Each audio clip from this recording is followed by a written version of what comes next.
What if I told you that the moment someone becomes enlightened, it's said their voice can echo through mountain valleys?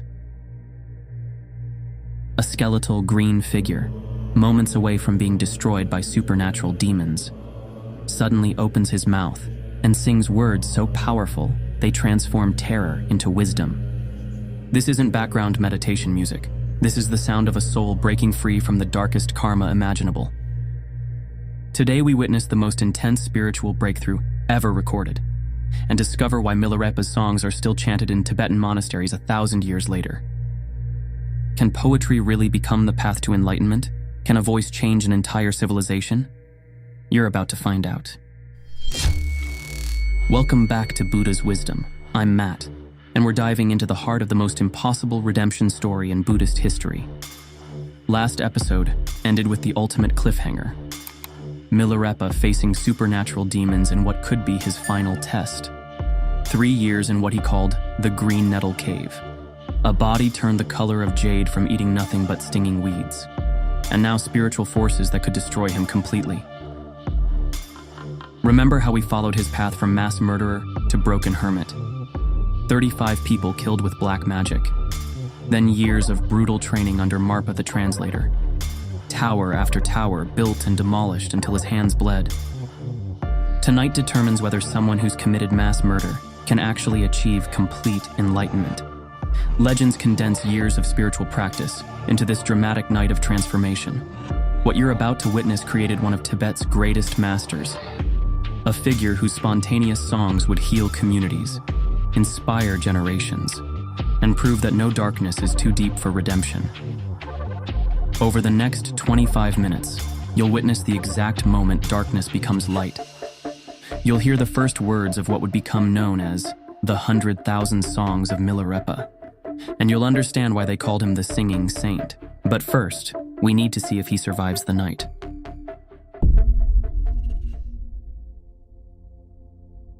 The demons surrounded Milarepa like a supernatural storm, eyes blazing with accumulated fury. Claws extended like knives ready to tear apart this skeletal figure who dared face the weight of mass murder. His verses recall what happened next as completely unexpected. Instead of fighting or fleeing, Milarepa stood up from his meditation posture, looked directly at these manifestations of his worst karma, and spoke words that changed everything. "You are not my enemies," he said to the terrifying figures surrounding him. "You are my teachers." The demons paused, confused by this response. Tibetan elders still say that Milarepa then did something that defied every survival instinct. He opened his arms, as if welcoming beloved friends, and continued speaking to these supernatural forces. "You show me exactly what I've done. You carry the faces of people I killed. You embody the suffering I created." His voice grew stronger with each word. "For years I've tried to run from you through meditation, through cave retreats, through making my body green with nettles, but you've been waiting patiently to teach me the most important lesson of all." One account describes the lead demon, the one wearing the face of his uncle's wedding guests, stepping closer with claws raised. "And what lesson is that?" it demanded. Milarepa's response, preserved in the 100,000 songs, created the transformation that made him legendary. "That I am you, and you are me.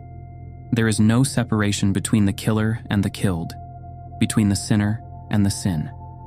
Everything is one continuous flow of consciousness experiencing itself." The moment he spoke these words, his disciples later told something miraculous happened. The demons began to dissolve, not destroyed by force, but transformed by recognition. As Milarepa accepted complete responsibility for his actions without defending himself, without making excuses, the supernatural manifestations of his guilt began changing into something else entirely. Oral traditions tell us them becoming dakinis, wisdom beings who dance in the spaces between thoughts, teachers who appear in frightening forms to guide students toward enlightenment. And then, according to monasteries that still preserve this tale, something even more extraordinary occurred. Words began flowing from Milarepa's mouth, not planned speech, not memorized prayers, but spontaneous poetry that seemed to come from awakened consciousness itself. In his 100,000 songs, Milarepa actually recorded this pivotal moment. When you run after your thoughts, you are like a dog chasing a stick. Instead, be like a lion who turns to face the thrower of the stick. Legends imagine him singing lines like, "In the sky of mind, clouds gather and disperse, but the sky itself remains unchanged. In the ocean of consciousness, waves rise and fall, but the water itself is never disturbed." Tibetan valleys still echo with stories of his voice carrying impossible distances through the mountain passes, reaching Marpa's house miles away, waking sleeping villagers with words that seemed to heal something broken in their hearts. When dawn broke over the mountains, one song remembers that Marpa the translator appeared at the meditation site. He took one look at his transformed student and smiled for the first time in years. "The killer is dead," he reportedly said. "What remains is a master." MILAREPA, no longer green and skeletal, but somehow radiant despite his physical condition, bowed to his teacher and sang another spontaneous verse. 3 years of caves and years of towers, all preparing for this single night. When the student finally disappears, the teacher's work is complete. Tibetan monasteries still chant this story of the moment MILAREPA achieved what Buddhism calls rigpa, direct recognition of the awakened state that had always been present beneath the layers of guilt and suffering. But his transformation was about to become even more extraordinary, because when consciousness awakens completely, it cannot help but sing.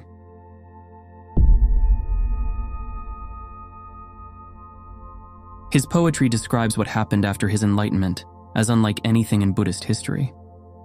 Most realized masters teach through explanations, through guided meditation, through philosophical discussions.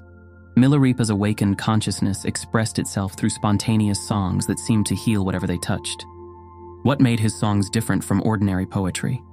Each verse emerged directly from the enlightened state, addressing the exact spiritual needs of whoever was listening, unlike written teachings that speak generally to all readers.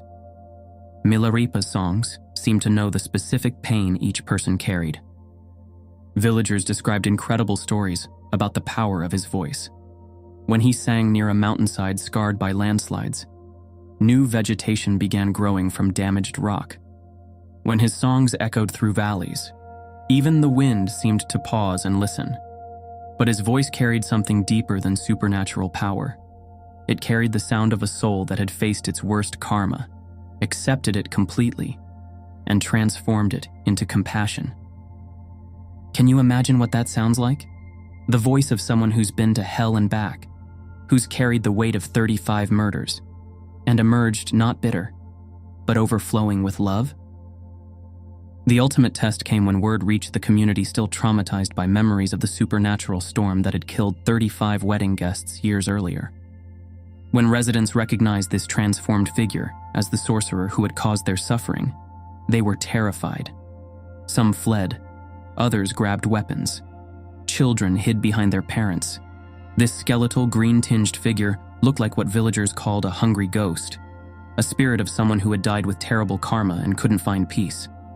Instead of defending himself or making excuses, monasteries preserved the story of MILAREPA sitting in the village center and beginning to sing about the nature of forgiveness. His voice, according to those who heard it, carried a quality that made anger impossible to maintain. Not because he was using some kind of supernatural charm, but because genuine remorse has a sound that hearts recognize instantly. One of his most famous verses, actually recorded in his 100,000 songs, captures this moment. All worldly pursuits have but one inevitable end, which is sorrow. Acquisitions end in dispersion, buildings in destruction, meetings in separation, births in death. Then legends imagine him singing directly about their shared pain. Hatred is a fire that burns the one who carries it. Forgiveness is water that extinguishes all flames. Villagers described weeping as they listened, not from sadness, but from a deep healing they couldn't explain. The sound of his voice, the obvious sincerity of his remorse, the genuine transformation they could see and feel, gradually melted years of accumulated grief and anger. By the end of his songs, the community that had feared him for years was asking for his teachings. Can you imagine that moment? The people whose relatives you murdered, asking you for spiritual guidance? The transformation had to be complete, authentic, undeniable. But the most extraordinary encounter was still coming. When Milarepa finally returned to visit his mother and sister, the reunion seemed impossible after everything that had happened. His mother, who had demanded he learn black magic for revenge, took one look at her transformed son and collapsed. She recognized immediately what her anger had created and what it had ultimately become. His verses recall her confessing her role in turning him into a killer, begging forgiveness for her part in the deaths of 35 innocent people. Milarepa's response, as preserved in his collected songs, demonstrates the complete transformation from vengeful sorcerer to enlightened master. Mother, your anger was my teacher. Your demand for revenge became my path to awakening. Without the deepest fall into darkness, I could never have found the brightest light. You gave birth to me twice, once as a human child, and once as a spiritual master. His sister Pita, who had watched him transform from beloved brother to mass murderer to enlightened yogi, finally found peace with the impossible journey they had all survived. She later told people that her brother's voice had changed completely. Where once it carried hatred and magical power, now it overflowed with a tenderness that could heal ancient wounds. This was the moment that marked Milarepa's true emergence as a spiritual master, not when he defeated demons, but when he healed the hearts of those he had harmed most. The songs were beginning to spread throughout Tibet, and they would change everything.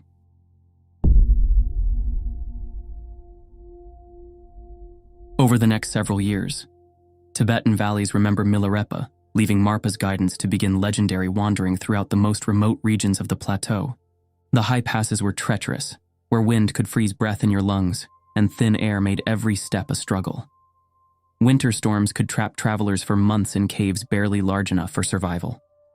Yet, in these impossible conditions, Milarepa thrived.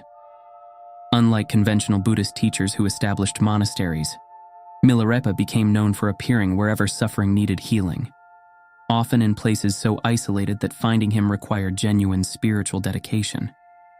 His teaching method was revolutionary. Rather than formal Dharma talks, he would assess each person's specific spiritual needs and sing spontaneous verses that addressed their exact situation. The silence of high mountain caves carried an otherworldly quality, when wind stopped howling and snow ceased falling. The stillness was so profound it seemed to press against your eardrums. In these moments of absolute quiet, his voice would emerge like sunlight breaking through storm clouds. One song remembers a wealthy merchant who climbed dangerous mountain passes searching for Milarepa. The merchant had everything material comfort could provide, but felt completely empty inside.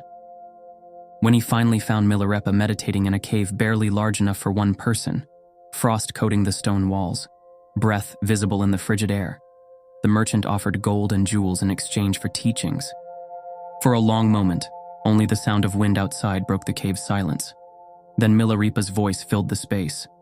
As preserved in his collected verses, we hear Milarepa responding with lines like, "You carry treasures up the mountain, seeking something you already possess. The wealth you seek cannot be bought, it can only be recognized. Look at this cave. Nothing here belongs to me, yet I lack nothing. What would you trade for a single song that could heal your emptiness?" One disciple's account says that the merchant left his material wealth in the cave, returned to his valley, and began living with a simplicity and contentment that amazed everyone who knew him. But not everyone was ready for Milarepa's radical message. When his growing reputation attracted attention from established religious authorities, they questioned whether this wandering cave dweller could really possess genuine spiritual attainments. A renowned scholar monk arranged a formal challenge, expecting to expose what he assumed was superficial realization. The scholar posed complex philosophical questions about emptiness and meditation stages. Milarepa's response was unexpected. He began singing verses that directly demonstrated the understanding being tested. "You ask about emptiness as if it were separate from form. But look at this monastery. Solid walls built from empty space." The scholar who had come to expose Milarepa as a fraud instead requested teachings from him. Perhaps the most significant challenge came from followers of Bon, Tibet's ancient pre-Buddhist tradition, who claimed his powers were simply continuation of black magic. Monasteries still chant Milarepa's response, demonstrating complete transformation from sorcerer to saint. Rather than displaying supernatural abilities, he invited his challengers to examine his motivation. Look into my heart and see what drives these seeming miracles. Is there any trace of anger, any desire for power? Or do you see only compassion, flowing naturally toward all suffering beings? His challengers became some of his most devoted students. This pattern defined his wandering years. The master who had once used supernatural power for revenge now used awakened abilities solely for healing and teaching.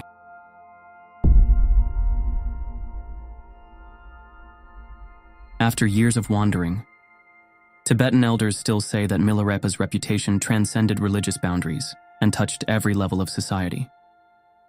Communities throughout the region began requesting visits from the singing yogi. His influence spread not through institutional authority, but through transformed lives that served as living testimonies to his teachings. Oral traditions recall villages where his brief visits left lasting changes. Communities divided by old feuds found reconciliation after hearing his verses about forgiveness. Regions plagued by natural disasters reported improved conditions after his presence. But what made his influence unique was its authenticity. Unlike religious authorities who demanded respect based on position, Milarepa's authority came entirely from the obvious genuineness of his transformation. People could see that this was someone who had genuinely walked the path from darkness to light. His scarred hands told the story of years building towers for Marpa. His lean frame and traces of green coloration preserved evidence of cave years sustained by nettles. His eyes carried the depth of someone who had faced the worst karma imaginable and emerged victorious. One song preserves accounts of hardened criminals abandoning violence after hearing his verses about karma. Wealthy merchants gave away fortunes after his songs revealed the emptiness of material accumulation. Scholars burned books and sought direct experience after his poetry showed them the limitations of intellectual understanding. These transformations happened spontaneously, not through lengthy instruction or formal ceremonies, but through immediate recognition of awakened consciousness expressing itself through song.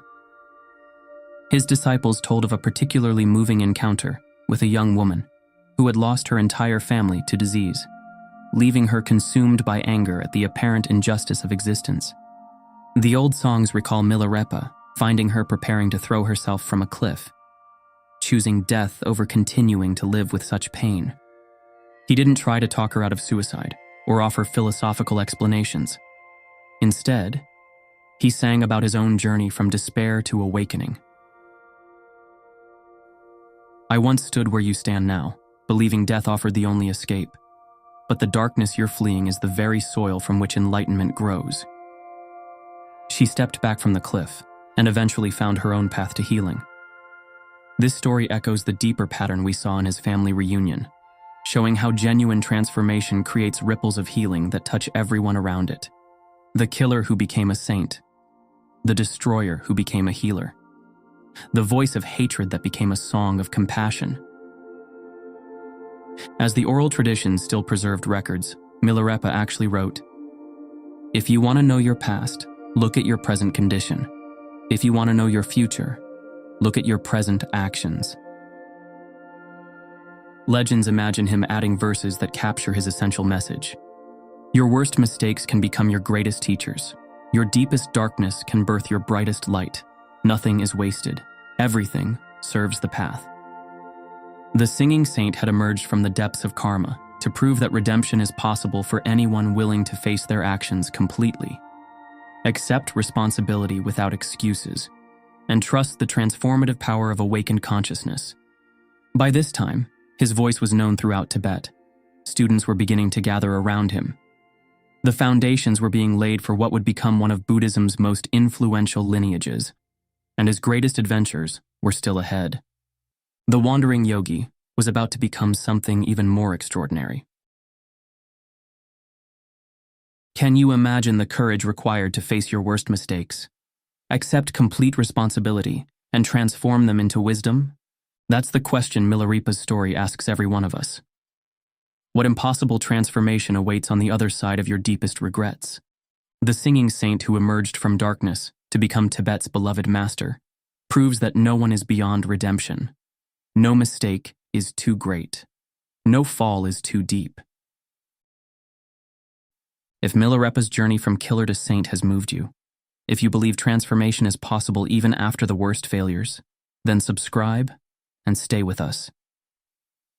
Because next week, we meet his most famous disciples, witness the establishment of the Kagyu lineage, and discover how a wandering yogi became one of history's most influential teachers.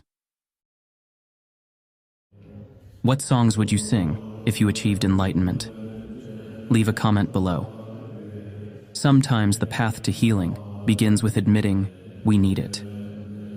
To be continued in Part 4, The Great Yogi,